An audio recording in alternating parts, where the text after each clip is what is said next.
The Joe Rogan Experience. What a crazy week. Yeah, very crazy. Well, you were one of the first guys to have him on the podcast. Did you have any hesitancy having him on at all?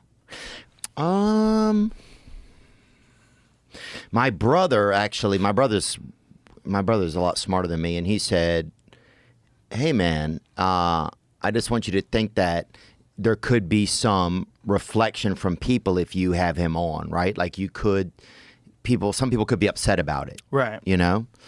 And I thought about that a little bit, and I was like, well, I don't really, I don't know, I have political thoughts and beliefs and stuff like that, and it's hard to find a group that really embodies them. And if anything, right now for me, it seems like I don't even feel like these new parties are the same as the old parties. They're not. It doesn't seem like this isn't Democrats and Republicans. There's something else transmorphing right now. Yeah. And so I thought, well, I just want to be able to have a chance to talk to this guy, you know?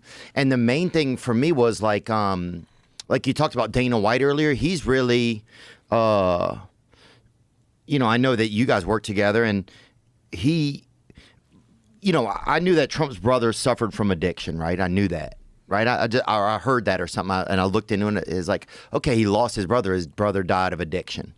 So I was like, well, that's interesting to me. And I wish that I wonder if there's more to Donald Trump. Like, is there more of a way to talk with him about something that means, try to get an emotional more of an emotional well to him than it seems like that's in the public. Well, there was a thing that was going on for a while where you were platforming people. This was the idea. Like, if you had on a guy like Trump, you were platforming this bad person. This was this thing. Yeah, I didn't think about that at all. But it's an authoritarian way to regulate conversations that let you know more about people. And it's stupid because people don't want to have a nuanced perspective on anybody. Look, this is one of the reasons why I wanted to talk to Kamala Harris. I'm like, I bet there's a person in there. I bet I can get to that person. Yeah. I wanted to find that person. I don't want to hear all the speeches. I don't want to hear, I was raised middle class. I don't want to hear any of that shit. She's a roller skater. You know that? No, I would love to find that out. Yeah. I would love to talk to her about all kinds of shit. I literally said, because there was a few restrictions of things they didn't want to talk about, but I said, I don't give a fuck. I go, get her in here. Like, whatever you want to talk about. And they want to know if I edit. I'm like, there's not going to be any editing. There's no editing. Yeah. We're not going to edit. But yeah, that's the same thing they asked us. Is there an edit, you know? I just wanted to talk. I feel like you give someone a couple of hours and you start talking about anything. I'm going to see the pattern of the way you think. I'm going to see the way you process ideas. I'm going to see whether or not you're calculated or whether you're just free. Yeah. Or are you comfortable with you, or are you projecting things? Like, she's got 80 different accents. How do you decide which one to pull out? Yeah. Like, she's got yeah. She busts out different accents depending on who she's talking to. Yeah. They should have made her talk to a though. bunch of Chinese folks. I would have loved to hear that accent.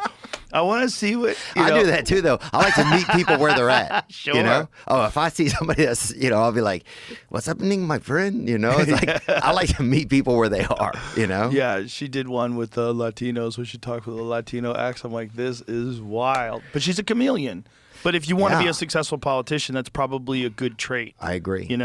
It's like a comedian that's always on. They kind of get annoying.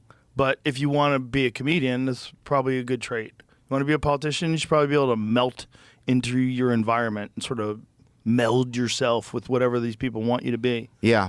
Yeah.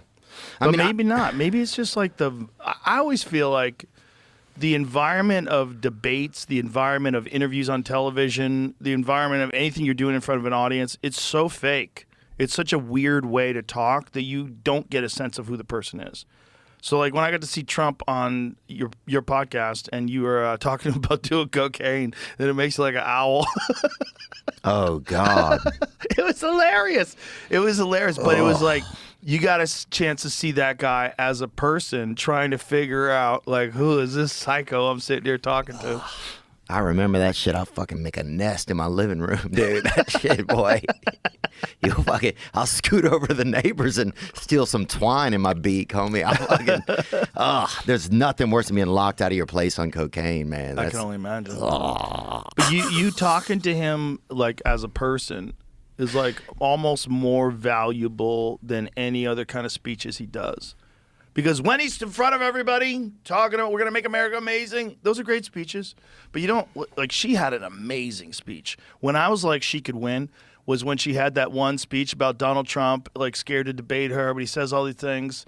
But you know what I always heard? If you want to say something, say it to my face. And the whole place went crazy. And she was laughing. I didn't see that. Oh, it was so good. It was her best speech for sure.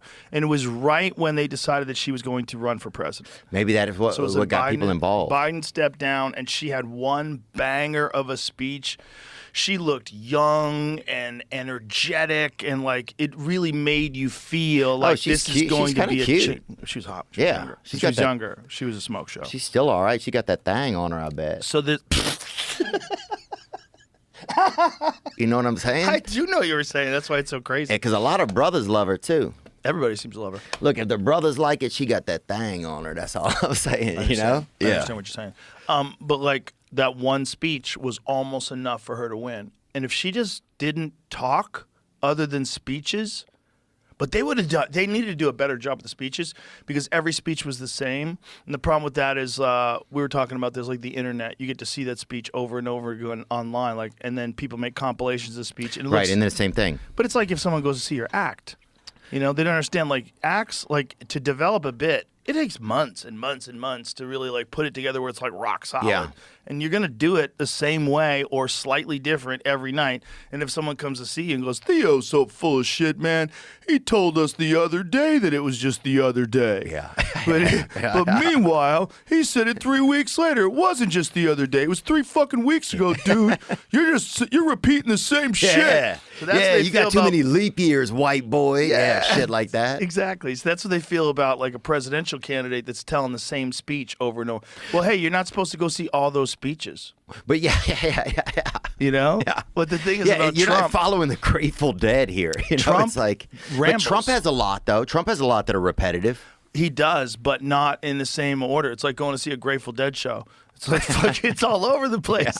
You know, when Trump gets out there, he just does tugging. Did you see? He accepted. He had this long-winded speech about the rocket. That was about insane, Elon caught dude. the rocket. I'm Yo, like, you just won the presidency. edit that down. You can edit that down. down, That dude. could be 2 minutes. Beautiful arms. I was worried about that in the very beginning of the podcast before we got cooking when he was talking to me about Lincoln's bedroom. I was like, oh boy, like where is this going? Like, I've been in Lincoln's bedroom. How was it? It was okay. I think you can bring it up. Actually, it's in Springfield, they give you- Illinois. oh, it is. No, he was talking about the one that's in the White House. Oh no, I've been to just his child before he got You can elected. go to his childhood home. Oh wow. It's really interesting. He used to keep his notes in his hat. Oh, that was a good move. Pretty They had cool. big ass hats back then. That head wallet, baby. He had That's that a bitch good on move. him. That's yeah. a good move. It's like Especially credit cards behind your phone, that kind of thing. Except if you lose your phone, you lose everything. But you ain't losing that big ass hat. That hat was fucking long, dude.